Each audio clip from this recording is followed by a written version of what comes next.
ஸ்ரீசக்கர வரதாச்சாரியம் சுத்தசத்வ குருத்தமம் ஸ்ரீநிதிம் ராகவம் வந்தே ஹியபார கருணாகரம். கவசம் கனெக்ட் நேயர்களுக்கு நமஸ்காரம். பெரியாழ்வார் திருமொழியின் 3ஆம் பத்து 4ஆம் திருமொழியின் 6வது பாசுரத்தை அனுபவிக்க நாம் மானசீகமாக ஆயர்பாடியை இப்போது சென்று அடைகிறோம்.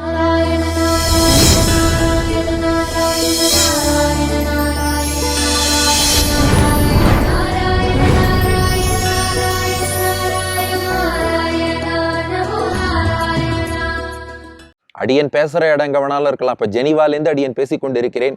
நீங்கள் உங்களுடைய திருமாளிகையிலோ அல்லது ஆபீஸ்லோ இருந்துட்டு கேட்டு இருக்கலாம், அல்லது மொபைல் போன் முன்னாடியோ டிவி முன்னாடியோ லேப்டாப் முன்னாடியோ அமர்ந்து இருக்கலாம். அதெல்லாம் நாம மறந்துடுவோம். எங்கிருந்தாலும் நமக்கு கிருஷ்டானுபவம் தான் முக்கியம் இல்லையா? அதனால மனதளவில் நாம் எப்போதும் ஆயர்பாடியில தான் இருக்கணும். அந்த வகையில் ஆயர்பாடியை மானசீகமாக சென்று அடைகிறோம். பெரியாழ்வார் யசோதை இல்ல, பெரியாழ்வார் கோபிகை. 3ஆம் பத்து 3ஆம் திருமொழியோட பெரியாழ்வார் யசோதையின் அனுபவங்கள் பூர்த்தியாயிடுது. இப்ப பெரியாழ்வார் கோபிகை. கண்ணபிரான் ஜம்முன்னு கண்ணுக்குட்டி மாடெல்லாம் மேய்ச்சுட்டு தன் நண்பர்களோடு கம்பீரமாக நடந்து வருகிறான். நம்ம மன்னார்குடி ராஜகோபாலன் எப்படி கையில் அந்த செண்டு என்ற கோலோடு விளங்குறானோ அப்படி கோலோடு வந்து கொண்டு இருக்கிறான். முன்னாடி பார்த்தா அத்தனை மாடு கன்றுக்குட்டி கூட்டங்கள் புழுதியை கிளப்பிட்டு வருது. பின்னாடி அந்த புழுதியையே தன் திருமேனிக்கு அலங்காரமாக அணிந்து கொண்டு நண்பர்கள் தோல்ல கை போட்டுண்டு விளையாடிட்டு கண்ணன் திரும்பி வரான். இதை ஒவ்வொரு கோபிகையும் ஜன்னல் வழியா எட்டி பார்த்தா அதை எப்படி ரசிச்சா, அதையே பெரியாழ்வார் ஒவ்வொரு கோபிகையின் பாவத்திலும் பாடிக்கொண்டு வருகிறார். இப்போ அடுத்த கோபிகையின் அனுபவம் 6வது பாசுரத்தில் காண உள்ளோம். இப்போ இவ ஜன்னல் வழியா பாக்குறா, கண்ணபிரான் வரான். அவளுடைய தோழிட்ட சொன்னாலாம், எங்க பாரு கிருஷ்ணன் மாடு மேய்ச்சிட்டு திரும்பி வந்துட்டு இருக்கான், எப்படியாவது அவன் முன்னாடி போய் நின்னு அவன் புன்னகையை ரசிக்கணும்னா. அவ சொன்னா, கிருஷ்ணன் என்ன வேகத்துல போயிட்டு இருக்கான், இவனை போய் தடுத்து நிறுத்தி புன்னகையை ரசிக்க முடியுமான்னா. அவ சொன்னா, இவன் அழக பார்க்கும்போது ரசிக்கணும்னு தோன்றதே, எப்படியாவது சும்மா ஜன்னல்லேருந்து பார்த்தாலாம் போறாது, வழியில போய் கிருஷ்ணனை வழிமறிச்சு அவனை சிரிக்க வச்சு அந்த பவளவாய் சிரிப்பை ரசிக்க வேண்டாமா? இவ சொன்னா, அது எப்படி சாத்தியம், அதுக்கு என்ன பண்ணுவேன்னா. அதுக்கு இந்த பெண் பதில் சொல்றாளாம். அதுதான் 6வது பாசுரம். அனுபவிப்போமா? நாம் இப்போ ஆயர்பாடியில ஒரு வீட்டு வாசல்ல ஜன்னல் வழியா அப்படியே எட்டி பார்க்கிறோம். கண்ணன் மாடு மேய்ச்சின்னு வந்துட்டு இருக்கான். எப்படியாவது கிருஷ்ணனை பிளாக் பண்ணி தடுத்து நிறுத்தி சிரிப்பை ரசிக்கணும். எப்படி? 6வது பாசுரம். சிந்துரம் இலங்க தன் திரு நெற்றிமேல் திருத்திய கோரம்பும் திருக்குழலும் அந்தர முழவத் தன்தழை காவின் கீழ் வரும் ஆயரோடு உடன் வளைகோல் வீசா அந்தமொன்றில்லாத ஆயப்பிள்ளை அறிந்து அறிந்து இவ்வீதி போதுமாகில் பந்து கொண்டான் என்று வளைத்து வைத்து பவளவாய் முறுவலும் காண்போம் தோழி. சிந்துரம் இலங்கத் தன் திரு நெற்றிமேல் திருத்திய கோரம்பும் திருக்குழலும் அந்தரம் முழவத் தன்தழைக்காவின் கீழ் வருமாயரோடு உடன் வளைகோல் வீசா அந்தமொன்றில்லாத ஆயப்பிள்ளை அறிந்து அறிந்து இவ்வீதி போதுமாகில் பந்து கொண்டான் என்று வளைத்து வைத்து பவளவாய் முறுவலும் காண்போம் தோழி.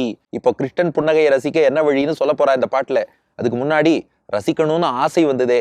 என்ன காரணம்னா, கிருஷ்ணன் நடந்து வர ஸ்டைல ரசிக்கிறா. பாருங்க, நமக்கெல்லாம் துவாபர யுகத்துல ஆயர்பாடியில வாழற பாக்கியம் கிடைக்கல. பெரியாழ்வாருக்கு அப்படியே மனக்கண்ணில் அந்த காட்சியை காமிச்சுட்டான். அவர் பெரிய வள்ளல், அப்படியே நமக்கு வர்ணிச்சுட்டார். கிருஷ்ணன் மாடு மேய்ச்சுட்டு எப்படி திரும்பி வருவான்னா, அப்படியே மனத்திரையை திறந்துக்கோங்கோ. சிந்துரம் இலங்க தன் திரு நெற்றி மேல். தன் கண்ணபிரான் தன்னுடைய திரு நெற்றி மேல். இந்த இடத்துல திருன்னா அழகுன்னு அர்த்தம்.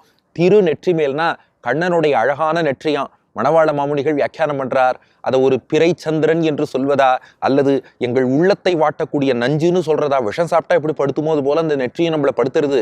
இன்னொரு பக்கம் அழகை பார்த்தா நிலவு போல இருக்கு, அமுதை பொழியும் நிலவுன்னு சொல்லுவா. இது மயக்கத்தை தரக்கூடிய மயக்கத்தை பொழியக்கூடிய நிலவா இருக்கே, நச்சுமிழும் நிலவோன்னு கருதும்படியாக இருக்கே. அப்படிப்பட்ட தன் திரு நெற்றி மேல், தன்னுடைய அழகான அந்த திருநெற்றிக்கு மேல பார்த்தா சிந்துரம் இலங்க. சிந்துரம் என்றால் உங்க எல்லாருக்குமே தெரியும், செந்தூர பொடி என்று நெற்றியில் அணிந்து கொள்வார்கள் அல்லவா? அந்த சிந்துரமானது கண்ணபிரான் தன்னுடைய அந்த பிறை சந்திரன் போன்ற நெற்றியில அணிஞ்சிருக்கான நடுவுல. அது இலங்க.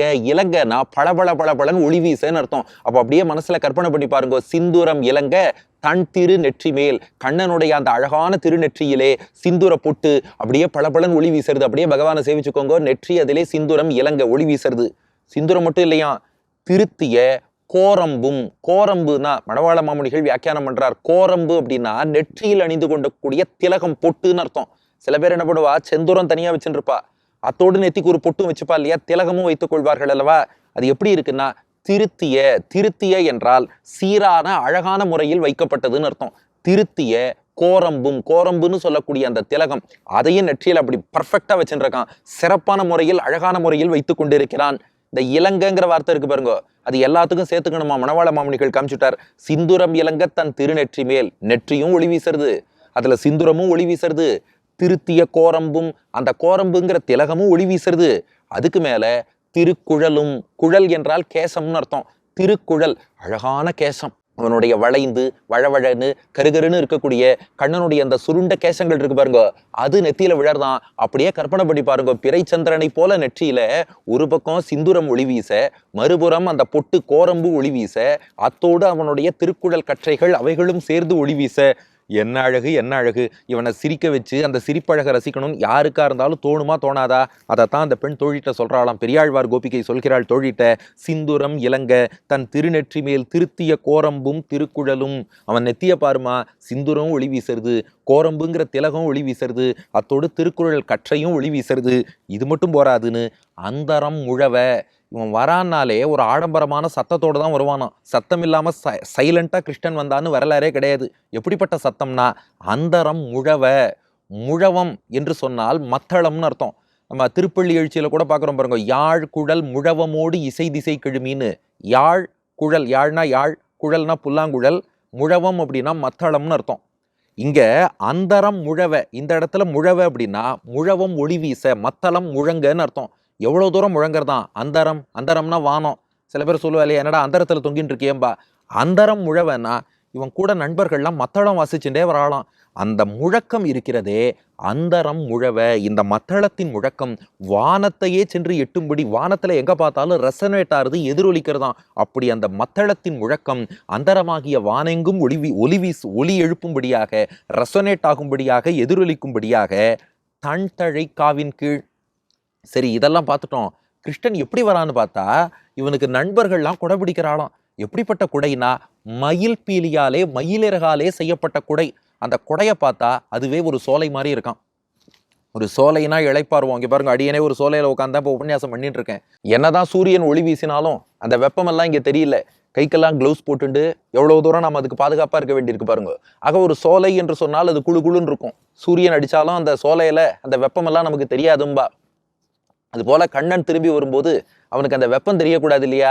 அதனால என்ன பண்ணியிருக்காளாம், தன் தழை காவின் கீழ். தன் என்றால் குளிர்ச்சியானன்னு அர்த்தம், தழை என்றால் மயிலிறகாலே வேயப்பட்ட குடைன்னு அர்த்தம். தன் தழை, மயிலிறகால் செய்யப்பட்ட அந்த குடை இருக்கு பாருங்க, அந்த பல பல குடைகளை நண்பர்கள் பிடித்து கொள்ள காவின் கீழ். கா அப்படின்னு சொன்னா சோலை தோட்டம்னு அர்த்தம். தன் தழை, அந்த குளிர்ச்சியான மயிலிறகு கொடை இருக்கே, அதையே ஒரு தோட்டமா வச்சுண்டு காவின் கீழ், அந்த தோட்டத்துக்கு கீழே ஜம்முன்னு கிருஷ்ணன் குழு குழுன்னு வரான். வெளியில பார்த்தா அப்படி ஒரு வெப்பம். என்னடா இது வெயில் இப்படி வீசுறது, வெப்பமா இருக்கு, கிருஷ்ணன் குழு குழுன்னு வரானேன்னா அதுவா தன் தழை காவின் கீழ். நண்பர்கள்லாம் குடை பிடிக்கிறா, அதுக்கு கீழே குழு குழுன்னு அந்த குடையையே சோலையாக கருதி கண்ணன் வருகிறான். எப்படி வரானா, வரும் ஆயரோடு உடன் வளைகோல் வீசா. வீசா அப்படின்னா வீசிக்கொண்டுன்னு அர்த்தம். என்ன வீசுறான், வளைகோல் வீசா. கோல் அப்படின்னா குச்சின்னு அர்த்தம். வளைகோல்னா வளைந்த குச்சி, கர்வ்டு ஸ்டிக்குன்னு அர்த்தம். வளைகோல் வீசா அப்படின்னா இந்த இடத்துல வீசிக்கொண்டேன்னு அர்த்தம். தன் நண்பர்கள் மீது ஒருவர் மீது ஒருவர் அந்த வளைந்த கோலை வீசி வீசி சண்டை போட்டுட்டே வராலாம். இது எதுக்கு சண்டை போடணும்னா, இது சண்டை இல்லை, செல்லமான சண்டையாம். அதாவது இது மணவாள மாமுனிகள் வியாக்கியானத்துல காட்டுறார். இந்த நண்பர்கள்லாம் விளையாடுவாளாம். விளையாடிட்டு ஒருத்தர் ஜெயிச்சுட்டார்னா ஜெயிச்சவர் தோத்து போனவர் மேல அந்த வளைந்த கோலை தூக்கி வீசுவாராம், நான் தான் ஜெயிச்சுட்டேன் பாருன்னு. இந்த பசங்களுக்குள்ள செல்லமான சண்டை என்னன்னா, நான் தான் ஜெயிச்சேன்னு சொல்லி கண்ணன் தூக்கி கோலை வீசுறான். இல்ல நான் தான் ஜெயிச்சேன்னு சொல்லி இன்னொரு நண்பன் கண்ணன் மீது வீசுறான். இப்படி பரஸ்பரம். அதுக்காக அந்த நண்பன் கண்ணனை தான் ஜெயிக்கலாம் அப்படின்னு நினைக்கலாமா? சில பேர் அந்த டவுட் கேட்பா. என்னப்பா இது, அவன் பக்தன் தானே, பகவானை தானே ஜெயிக்க விடணும்னு. அப்படி இல்லை. கிருஷ்ணனுக்கு பக்தன் ஜெயிச்சாதான் சந்தோஷம், பக்தனுக்கு பகவான் ஜெயித்தாதான் சந்தோஷம். அந்த வகையில கிருஷ்ணனுடைய சந்தோஷத்துக்காக நான் தான் ஜெயிச்சேன்னு சொல்லி அந்த பக்தன் நண்பன் அவன் கிருஷ்ணன் மீது கோலை வீசுறான். கிருஷ்ணன் சொல்றான், இல்ல பக்தனுக்கு பகவான் ஜெயிச்சாதானே சந்தோஷம், நீ பேசாம நான் தாண்டா ஜெயிச்சேன் அப்படின்னு சொல்லி அவன் மீது அந்த கோலை எடுத்து வீசுகிறான். இப்படி மாறி மாறி ஒருவர் மீது ஒருவராக வளைந்த கோலை எடுத்து எடுத்து வீசி கொண்டிருக்க வரும் ஆயரோடு உடன். வரும்னா மாடு மேய்த்து விட்டு திரும்பி வரும். ஆயரோடு, எந்தெந்த ஆயர் சிறுவர்கள்லாம் வராளோ அத்தனை ஆயர் சிறுவர்களோடு, உடன் அப்படின்னா கூடவேன்னு அர்த்தம்.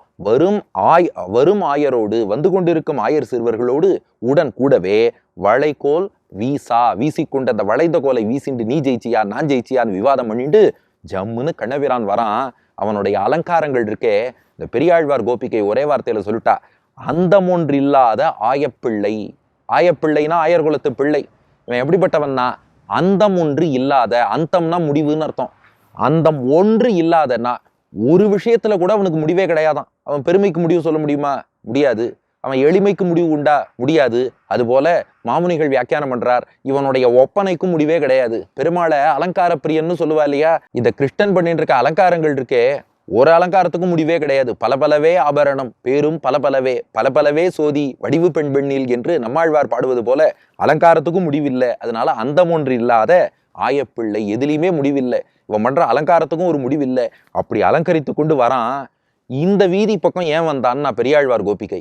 அதுக்கு அவ கேட்டா, ஏன்டி இங்க வந்தா என்ன தப்பு? இங்க ஏதாவது ரோட் பிளாக் 144, இந்த வழியில போகக்கூடாது, டேக் டைவர்ஷன் ஏதாவது போட்டிருக்கா, ஏன் இந்த பக்கம் வரப்படாதுன்னா? அதுக்கு பெரியாழ்வார் கோபிகை சொல்றாளாம், ஏன் வரப்படாதுன்னா, அறிந்து அறிந்து இவ்வீதி போதுமாகில்னா. இவ்வீதி, இந்த வீதியிலே போதுமாகில் அப்படின்னா வருமாகில்னு அர்த்தம். இந்த இடத்துல போதறுதல் அப்படின்னா தமிழ்ல வருதல்னு அர்த்தம், போகிறதுன்னு அர்த்தம் இல்லை. இவ்வீதி போதுமாகில், இந்த வழியில வரானே, அறிந்து அறிந்து இவ்வீதி போதுமாகில். அறிந்துனா தெரிந்து கொண்டு, அறிந்துனா தெரிந்து கொண்டு, அறிந்து அறிந்து தெரிஞ்சுண்டு தெரிஞ்சுண்டு இந்த வீதி பக்கம் ஏன் வந்தான்னாலும். அவ சொன்னா, புரியலம்மா, வெங்கடேஷ் உபன்யாசம் மாதிரி கன்ஃபியூஸ் பண்றியே, என்னதான் சொல்ல வரேன்னு கேட்டா தோழி.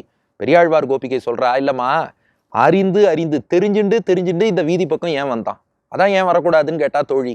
பெரியாழ்வார் கோபிகை சொல்றா, இந்த 2 அறிந்து இருக்கு பாருங்க, அதுக்குள்ள ஆழ்ந்த அர்த்தமா. முதல் அறிந்துக்கு என்ன அர்த்தம்னா, கிருஷ்ணன் இல்லாமல் இந்த பெண்ணால் வாழ முடியாது. இந்த பெரியாழ்வார் கோபிகைன்னு பாக்குறோமே, அவ கண்ணன் மீது எவ்வளவு காதல் கொண்டவள்னா, கண்ணன் இல்லாம அவளால வாழ முடியாது. கிருஷ்ணனை எப்ப பார்க்க போறோம்னு எங்கிட்டு இருக்கா. அப்படிப்பட்ட வீதியில வந்துட்டான்னா அவ கிருஷ்ணனை விடுவாளா? வந்ததுக்கு அப்புறம் கிருஷ்ணனை போன்னு சொல்லி விடுவாளா? அப்ப என்னை பத்தியும் தெரியும், அதான் அறிந்து. இன்னொரு பக்கம் அறிந்து, அந்த 2வது அறிந்து என்னன்னா, கிருஷ்ணனுக்கு தன்னை பத்தியும் தெரியுமா. இந்த பெண்ணெல்லாம் அவன் கண்டுக்கவே மாட்டான். அவனுக்கு தனக்கு எத்தனையோ வேலை இருக்கு, அதை பார்த்துன்னு போறேன்ட்டு போயிட்டே இருப்பான். அதாவது மணவாள மாமுனிகள் அழகா வியாக்கியானம் பண்றாரு. அந்த பெண் சொல்றாளாம், அவன் இல்லாமல் நான் இல்லைன்னு அவனுக்கு நன்னா தெரியும். இன்னொன்னு தெரியும், நான் இல்லாமல் அவன் நன்னாவே இருப்பான்னு அவனுக்கும் தெரியும். என்னை பார்த்து தான் ஆகணும்னு அவனுக்கு அவசியம் இல்லை. அவனை பார்க்கலைன்னா எனக்கு வாழ்வே இல்லை. அறிந்து அறிந்து, இப்ப அர்த்தம் புரியுறதா 2 அறிந்துக்கு? நான் அவன் இல்லைன்னா வாழ்க்கையே இல்லைன்னு இருக்கேன், அவனோ நீ இல்லைன்னா போ, நான் பாட்டுக்கு பாத்துக்கிறேங்கிறான். அப்ப 2ம் தெரிஞ்சிருக்குன்னா, என்ன ஏதோ கஷ்டப்படட்டோன்னு அப்படியே விட்டுட்டு அவர் போற பாதையிலையாவது அப்படியே போயிருந்தா நான் தொந்தரவு பண்ண மாட்டேன். அறிந்து, அவருக்கு நான் தான் எல்லாம், அறிந்து அவராலையும் என்னை கவனிக்க முடியாதுங்கிறதையும் தெரிஞ்சுட்டு இருக்கான். 2ஐயும் தெரிஞ்சுட்டு இவ்வீதி போதுமாகில், தெரிஞ்சதுக்கு அப்புறமும் இங்க வந்தான்னா அதுக்கு மேல விட்டுடலாமா? அவனை எப்படியாவது வளைச்சு பிடிச்சு அவன்கிட்ட ஒரு புன்னகையாவது கேட்டு வாங்காம அவனை விடப்படாதுன்னா. இந்த தோழி பார்த்தா, அதுக்கு என்னடி பண்ணுவேன், ஜன்னல் ஓரமா உட்காந்துன்னு என்ன பண்ண போறோம்னா, வா வெளியில போவோம். பந்து கொண்டான் என்று வளைத்து வைத்து, வளைத்துனா வழிமறித்துன்னு அர்த்தம், வைத்துனா பிடிச்சு வச்சுன்னு அர்த்தம். வளைத்து வைத்து அவனை வழிமறிக்கிறோம், அவனை பிடிச்சு வைக்கிறோம். கேப்டிவ்னு சொல்றா பாருங்க, அப்படி கேப்சர் பண்ண போறோம். அவனை என்ன சொல்லி கேப்சர் பண்ணுவேன்? பந்து கொண்டான் என்று. நாங்கள்லாம் பந்து வச்சு விளையாடின்னு இருந்தோம். கொண்டான்னா திருடின்னு போயிட்டான்னு அர்த்தம். பந்து கொண்டான் என்று, இவன் எங்க பந்தை திருடின்னு போயிட்டான்னு சொல்லி. ஏன்னா ஊர்ல கிருஷ்ணனை பத்தி என்ன சொன்னா நம்புவான்னா, திருடினான்னு சொன்னா நம்பிடுவா. ஏன்னா வெண்ணையிலேருந்து எல்லாத்தையும் திருடி பழகிய வந்தானே. பந்து கொண்டான் என்று வளைத்து வைத்து, எங்கள் பந்தை இவன் திருடின்னு போயிட்டான். வளைச்சு பிடிப்போம், பிடிச்சு வைப்போம். பிடிச்சிட்டா கிருஷ்ணன் என்ன பண்ணுவான்னா, இந்த புகாருக்கெல்லாம் கவலைப்பட மாட்டானா. இப்போ நாம இருந்தா ஒரு சிலர் என்ன பண்ணுவோம், கொஞ்சம் சாஃப்ட் நேச்சர்னா, ஐயோ நான் தப்பே பண்ணலையே, என்னை போய் இப்படி சொல்றீங்களே, எனக்கு ஒன்றும் தெரியாது, அப்படி பேசுவோம். ரொம்ப முரட்டுத்தனமான ஆசாமியா இருந்தாருன்னா, யாரை பார்த்து தப்புன்னு சொல்ற, நான் பந்தையும் திருடலை ஒன்றும் திருடலைம்பார். ஆனால் இந்த கிருஷ்ணன் இருக்கானே, இவன் தப்பே பண்ணலைனாலும் யாரா அக்யூஸ் பண்ணா சிரிச்சுட்டு, நான் தான் பண்ணேன், அதெல்லாம் ஒன்றும் சந்தேகமே இல்லை, நான் தான் அப்படின்னு தானே வந்து ஆஜராகி நான் தான் தப்பு பண்ணேன்னு ஒத்துப்பானான். அப்போ இவன் பந்த திருடினான்னு சொன்னோன்னா இதை ஒரு காரணமா வச்சு வளைச்சும் பிடிக்கலாம். வளைச்சு பிடிச்சா திருடினான்னு சொல்றதை கேட்டுட்டு, நான் திருடினேன் என்னையா சொன்னேள், சிரிப்பான் இல்லையா? பந்து கொண்டான் என்று வளைத்து வைத்து பவளவாய் முறுவலும் காண்போம் தோழி. பவளவாய், அவன் பவளம் போன்ற திருவாயிலேருந்து முறுவல் புன்னகை செய்வான். ஆமாமா நான் தானே திருடினேன் அப்படின்னு ஒரு சிரிப்பானே, காண்போம் தோழி. ஐயோ அந்த சிரிப்பையாவது பார்த்துருவோமா, ஏன்னா அவன் தொடர்ந்து நம்மளோட இருக்க மாட்டான், அடுத்த இடத்துக்கு போறேன்ட்டு போயிடுவான். அந்த சிரிப்பையாவது பார்க்காம கிருஷ்ணனை இந்த வீட்டை தாண்டி அனுப்பக்கூடாது. அதனால இதோ வந்துட்டே இருக்கான், வீட்டு வாசலுக்கு வரப்போறான். நமக்கு வேற என்ன அனுகிரகம் பண்றானோ இல்லையோ, புன்னகை செஞ்சுட்டு தான் போகணும், அதை எப்படியாவது அவன்கிட்ட வாங்கிடுவோம் அப்படின்னு பெரியாழ்வார் கோபிகை தோழியிடம் சொல்வதுதான் 6வது பாசுரம்.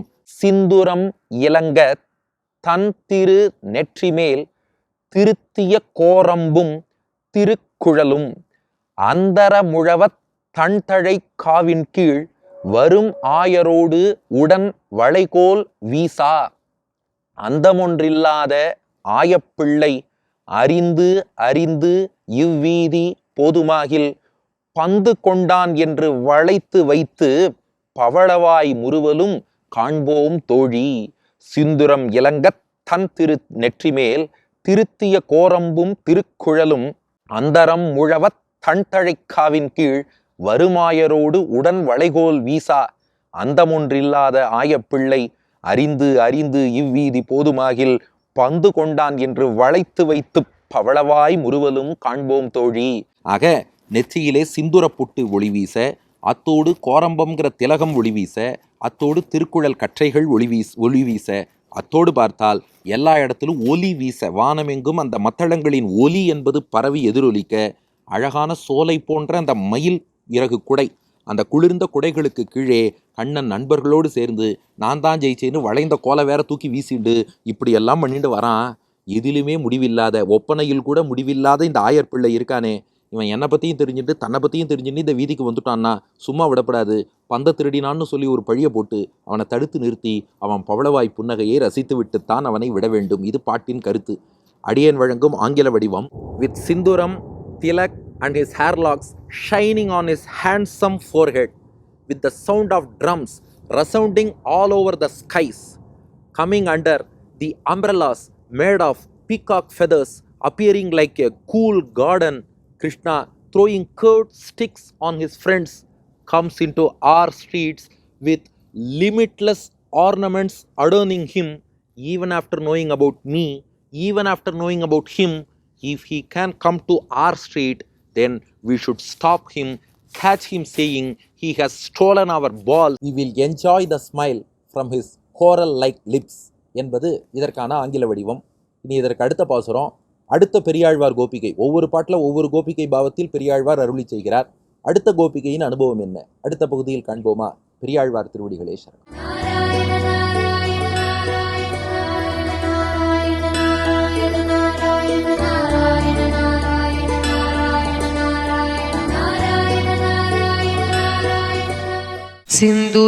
சிந்துரமிலங்கத்தன் திருநெற்றிமேல் திருத்திய கோரம்பும் திருக்குழலும் அந்தரம் முழுவதன் தழைக்காவின் கீழ் வருமாயரோடு உடன் வளைகோல் வீச அந்த முன்றில்லாத ஆய பிள்ளை அறிந்தறிந்து வீதி போதுமாகில் பந்து கொண்டான் என்று வளைத்து வைத்து பவளவாய் முறுவலும் காண்போம் தோழி. பந்து கொண்டான் என்று வளைத்து வைத்து பவளவாய் முறுவலும் காண்போம்